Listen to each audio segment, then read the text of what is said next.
আমরা ইব্রাহিমের মতো পিতা হতে চাই না, আমরা ইব্রাহিম আলাইহিস সালামের স্ত্রীর মতো মা হতে চাই না, কিন্তু আবার ইসমাইলের মতো সন্তান চাই। আজকে সেম একই সময়ে আপনি এদিকে গরু ছাগল ভেড়া কুরবানি করবেন, সেম একই সময়ে আপনার সন্তানকে আদর্শিত না করার কারণে আপনার সন্তান সেলুনে গিয়ে রাসূলের সুন্নাত দাড়ি কুরবানি করবে। এদিকে আপনি গরু ছাগল ভেড়া কুরবানি করবেন আল্লাহ সন্তুষ্টি অর্জনের জন্য, সেম একই সময়ে আপনি ইব্রাহিম আলাইহিস সালাম থেকে আদরের সন্তান বা আদরের পরিবার গঠনের জন্য আপনি প্রস্তুতি গ্রহণ করেন না, বিদায় আপনার মেয়েটা পার্কে গিয়ে তার অন্য ছেলের সাথে চরিত্র কুরবানি করবে। আপনি যদি আজকে শিক্ষা এখান থেকে নিয়ে যেতে না পারেন, তাহলে কুরবানির কোনো শিক্ষা আপনি দিতে পারেন না। পশু কুরবানির সাথে সাথে নিজের পশুত্বকে কুরবানি করতে হবে, কুরবানির ইতিহাস মনে রাখতে হবে, শিক্ষা মনে রাখতে হবে। পশু কুরবানির সাথে সাথে মানুষের ভিতরে লুকায়িত পশুত্বগুলোকে কুরবানি করতে হবে এবং শয়তানের সাথে বন্ধুত্ব করা বাদ দিয়ে আল্লাহর সাথে বন্ধুত্ব স্থাপন করা আমাদের এখন থেকে শিক্ষা অর্জন করতে হবে।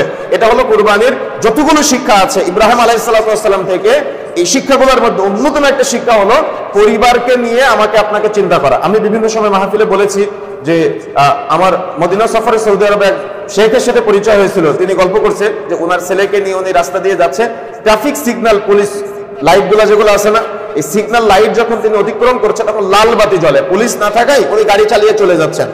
তো ওনার ছেলে পিছন দিক থেকে বলতেছে যে আব্বু আপনি যে ট্রাফিক সিগন্যাল জ্বলা সত্ত্বেও পার হয়ে চলে আসলেন।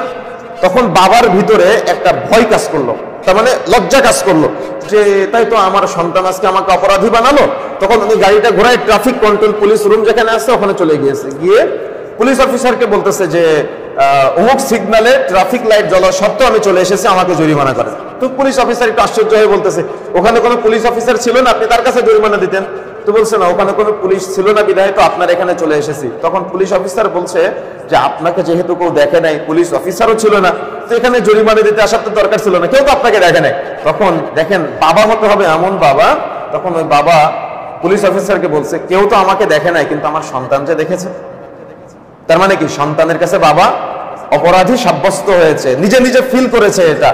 আর আশ্চর্যজনক সবচেয়ে দুঃখের বিষয় হলো আজকে নির্লজ্জ সমাজ আমাদের কোন দিকে যাচ্ছে। সন্তান দাঁড়িয়ে আছে, পিতা দাঁড়িয়ে আছে, সন্তান পিতার সিগারেট ধরায় দেয় আর পিতা সন্তানের সিগারেট ধরায় দেয়। আছে আশ্চর্য হতে হয় আমাদের এই সমাজের কালচার। তার মানে আমাদের সমাজে রাসূলের আদর্শ বাস্তবায়ন না থাকার কারণে, পরিবারে রাসূলের সুন্নাহ বাস্তবায়নের কোনো চিন্তা না থাকার কারণে এক একভাবে এক এক থেকে সমাজ চলতেছে। আর কোন প্রকার আমি তো মনে করি এই কুরবানির ইতিহাস থেকে আমাদের শিক্ষাটা নেওয়া দরকার। আমাদের প্রত্যেকের আদর্শ পরিবার গঠনের জন্য এই কুরবানির শিক্ষাটা মূলত এসেছে আমাদের মাঝে তাওহীদের চেতনায়। লুকমান হাকিম যেমন তার সন্তানকে বলেছিল ইয়া বুনাইয়া লা তুশরিক বিল্লাহ, বৎস তুমি আল্লাহর সাথে শরীক স্থাপন করো না। এইখান থেকে আমাদের শিক্ষা অর্জন